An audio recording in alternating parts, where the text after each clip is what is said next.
as the global pandemic of the coronavirus continues to spread in this country and around the world, so many of us will have so many questions.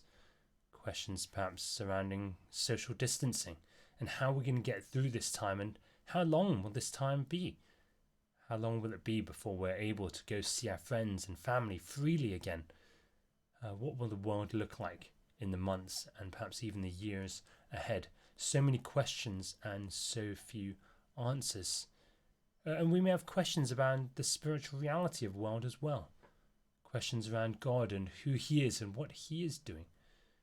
Because isn't it that during times of crisis like this, that we look to those in authority? We're wondering, what are our governments doing? How can they help us? What are they putting in place to safeguard the poor and the vulnerable and the needy? How are they walking with us and helping us during this time? And perhaps you've asked that question. You've asked, where is God in this? What is he doing? What is he up to while we're in this terrible distress and hardship and trial? I'm going to be producing a number of videos, short videos, asking that and other questions. And today we are thinking about that question of where is God? What is he doing?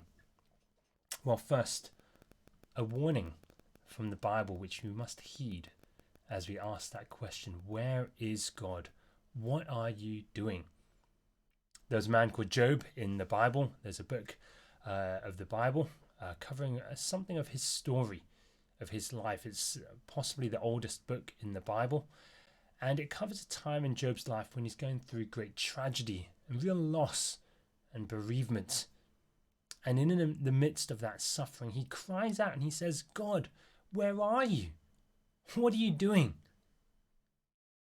And then we get this great warning from God, because you see, the problem with Job's questioning was not so much what he asked, but how he was asking it.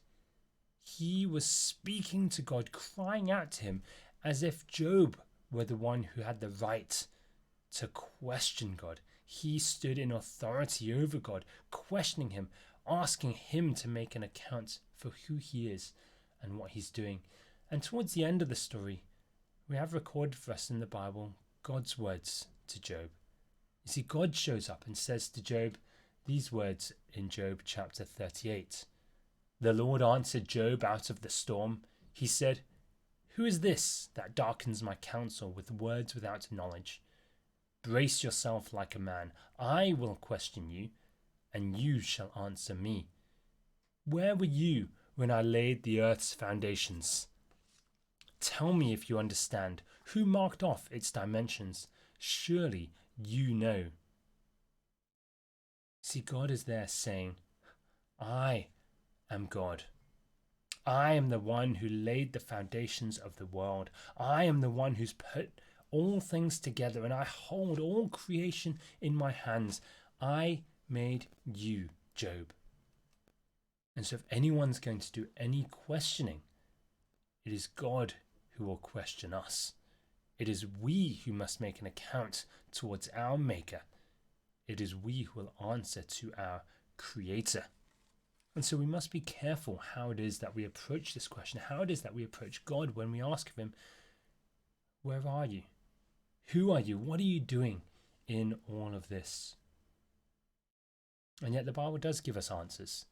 Heeding that warning to ask carefully, to tread carefully on these hallowed grounds of the spiritual realities of who God is, we are able to ask and to find answers to that question. In one of the Psalms, in Psalm 115, we read these words. Why do the nations say, where is their God? Our God is in heaven. He does whatever pleases him. See, when that question is asked, Christians, where is your God? What is he doing? Well, our answer is that our God is in heaven. He does whatever pleases him. You see, our God is the almighty sovereign ruler of all the world. He holds all power and authority and might in his hands, and he does whatever pleases him. So where is God? He's in heaven. Nothing phases him. Nothing catches him off guard. He is not overwhelmed by this COVID-19 outbreak, this pandemic. He knows exactly what is going on, and he still remains in control. But the Bible has more to say. It's not just that God is in heaven and we're down here. It's not just as if God is some distant being with nothing to say to us and who has no concern for us. But we read these words in another psalm. The Lord is close to the brokenhearted and saves those who are crushed in spirit. Where is God?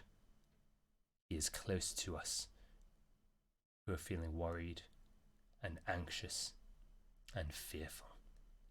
He draws close to us and he loves us and he cares for us. Some very well-known words repeated a number of times in the Bible are found in Psalm 145. The Lord is gracious and compassionate, slow to anger and rich in love. The Lord is good to all. He has compassion on all he has made. God is, yes, in heaven. He holds all power, all authority, and all might in his hands, and yet he stoops down to be compassionate and gracious and generous towards us. He has compassion on us. He cares for us. Our Creator loves his creatures.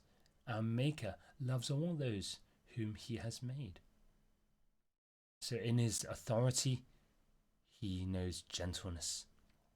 In his sovereign rule, he knows compassion towards us. The God of the Bible is a God who steps down to be with us. That's the story of Jesus, of God coming down to be with us, to walk the life of humanity, to share in our experience of this world, to be with us, to draw close to us who are brokenhearted, to draw near to those who are needy. The question really is, what will we do with this God? What do we do with God who is in heaven and who steps down to be with us?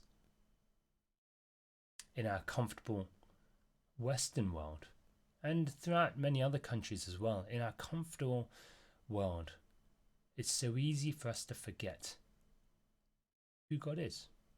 It's easy for us to forget the very existence of God. We busy ourselves with all the leisures and pleasures of this modern age, and we forget that there is a God out there. In Proverbs chapter 30, we're challenged with these words. A man writing, trying to capture the wisdom of the Bible, and the Bible says, "Keep falsehood and lies far from me. Give me neither poverty nor riches, but give me only my daily bread. Otherwise I may have too much and disown you and say, 'Who is the Lord?' Or I may become poor and steal, and so dishonor the name of my God." Could it be that in our riches, in our abundance and in our wealth, in our comfort, in our chasing after pleasures, we've had too much? And we disown the Lord and we say, "Who is the Lord? Who is he?" We've forgotten all about him. And could it possibly be that during these times of trial and hardship, God in his grace is reaching out towards us and saying, "Remember who I am. Come back to me, the one who is in heaven, who holds all authority and power and might, who draws near to the brokenhearted." Could it be that in this time of hardship, as we begin to recognize our frailty and our need, that God is drawing ever closer to us and he is inviting us to draw near to him? And so I hope and pray that you will know that our God is a God who draws near to the brokenhearted, as we read earlier in Psalm 34, that he is one who saves those who are crushed in spirit.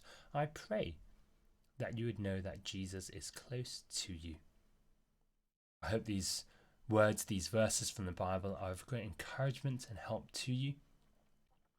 If you've got any questions or thoughts, or you want us to think about some other questions during this time over these next few weeks, leave a comment, get in touch. I'd love to explore some of those thoughts with you. But I hope this was helpful and real encouragement. I look forward to seeing you again soon. Thanks for watching.